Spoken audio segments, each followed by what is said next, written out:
अब भगवान वहाँ से निराश लौटे, क्योंकि जान गए कि ये अब किसी तरह समझने वाला नहीं है। भगवान लौट कर आ गए। अब तो युद्ध होना ही है, दोनों तरफ से ये पता चल गया कि युद्ध होना है महाभारत का। अपनी अपनी तरफ सेनाओं को इकट्ठा करने लगे, अपनी अपनी तरफ योद्धाओं को लेने लगे। जिसकी तरफ ज़्यादा योद्धा होंगे तो उसकी विजय होगी, ऐसा सोचकर। लेकिन आज ऐसा हुआ कि भगवान की जरूरत तो सबको पड़ती। दुर्योधन भगवान की बात बिल्कुल नहीं माना, लेकिन जब जरूरत पड़ी तो भगवान के पास मदद मांगने पहुंच गया। दोनों गए हैं, अर्जुन भी गए हैं, दुर्योधन भी गया, दोनों गए हैं भगवान के पास मदद मांगने। लेकिन दोनों में कुछ अंतर है। एक भगवान से मांग रहा है और एक भगवान को मांग रहा है, दोनों में अंतर है। दुर्योधन भगवान से कहता है कि मुझे युद्ध में आपकी सहायता चाहिए, बताइए क्या कर सकते हो।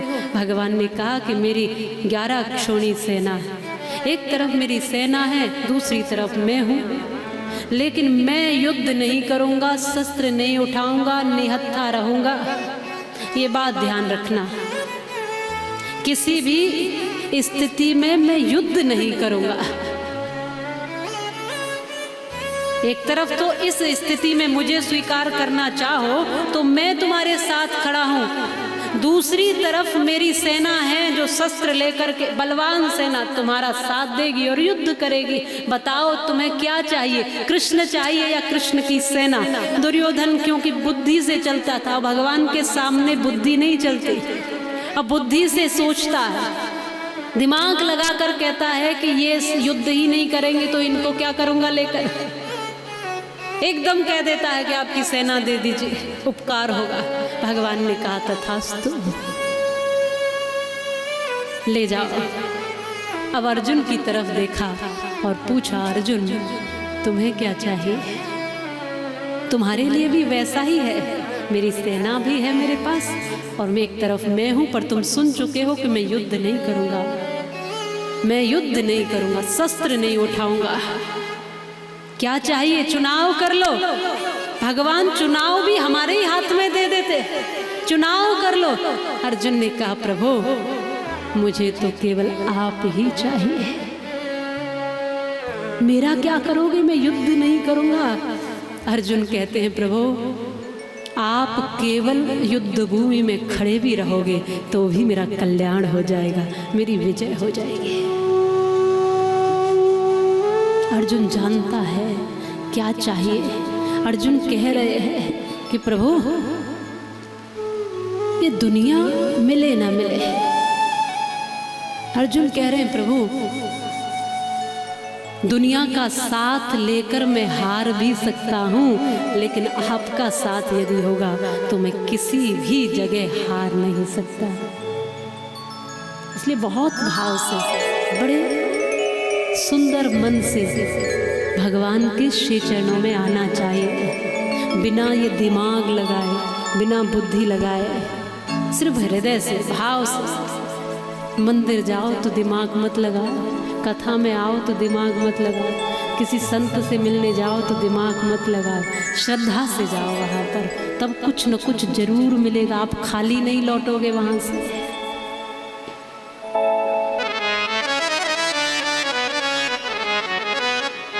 ये कृष्ण कहते हैं, ये गोविंद कहते हैं मेरा साथ तेरे हमेशा रहेगा। आज भक्त को लगा मानो सब कुछ मिल गया। आज वो खुश है कि मुझे सेना मिल गई और अर्जुन खुश है कि मुझे कृष्ण मिल गए।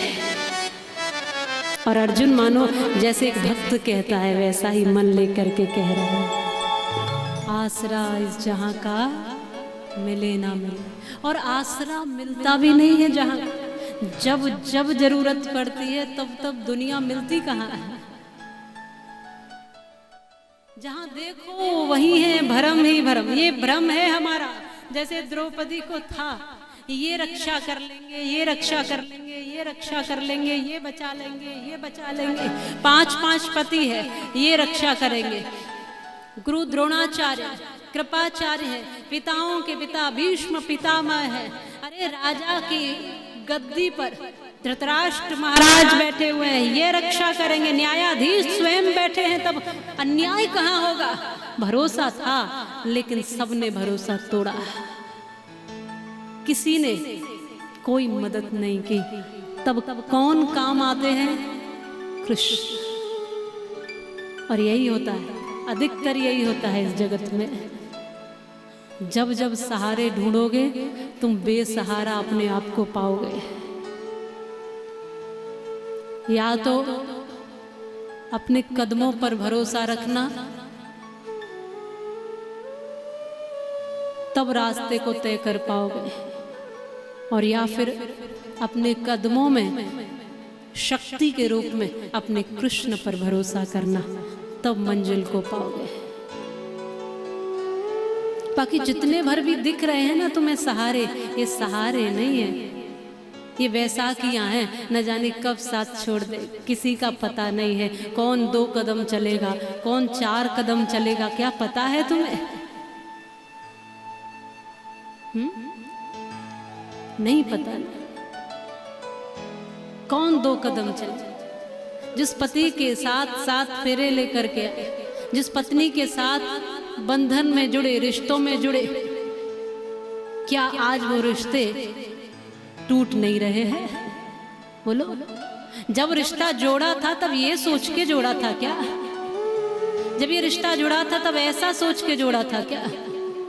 सोचा तो यही था कि पूरे जीवन भर का साथ। और यहाँ तो पति पत्नी के रिश्ते को तो 7 जन्मों का रिश्ता बताते हैं। 7 जन्मों का रिश्ता।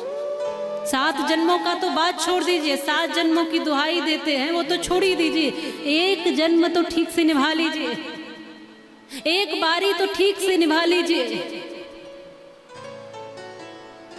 पर कहीं कभी कभी लगता है वहां भी 4 कदम चल के लोग छूट जाते हैं। जिस औलाद को पैदा किया, जन्म दिया, कई बार उसका भी साथ छूट जाता है।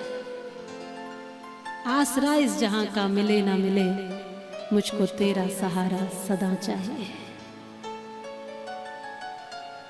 इसलिए भरोसा करो, सच्चाई यही है, सत्य यही है। अरे दूसरों की तो बात छोड़ दो, आपका शरीर भी एक दिन साथ छोड़ देगा। दूसरे की तो किसकी आप बात करते हो? जिसके साथ 24 घंटे चिपके हो वो है शरीर, और एक दिन ये भी साथ छोड़ेगा, तो उम्मीद किससे करे बैठे हो? किस दुनिया से उम्मीद है कि ये जीवन भर साथ निभाएगा? ये शरीर भी न जाने कब साथ छोड़ दे, इसका कोई भरोसा नहीं। तो भरोसा किसका है? केवल और केवल कृष्ण का है। वो शरीर के रहते भी साथ है, शरीर से पहले भी था और शरीर के बाद भी रहेगा। केवल भरोसा कृष्ण का है। वो सदैव था, सदैव है और सदैव रहने वाला है। और आश्चर्य की बात यह है कि जो सदैव था, सदैव है, सदैव रहेगा, उसी पर हमें भरोसा नहीं है तनिक भी। दुनियादारी में कोई एक बार कह दे कि हम आपका साथ देंगे, आप हम पे भरोसा करो, तो भरोसा हो जाता है। लेकिन कृष्ण बाहें फैला के खड़े हैं और कहते हैं कि मैं तुम्हारे साथ हूं, तुम मुझ पर भरोसा करो। आज भी साक्षात कृष्ण है। और भरोसा किया दुर्योधन, यहाँ अर्जुन ने, और भरोसा नहीं किया दुर्योधन ने। ये दोनों पात्र ऐसे हैं, अगर दुर्योधन को भरोसा होता तो कृष्ण के पक्ष में खड़ा होता, या कृष्ण उसके पक्ष में खड़े हो। यहाँ भरोसा ही नहीं था। भगवान उसी के पक्ष में है जो भक्त भगवान पर भरोसा करता है।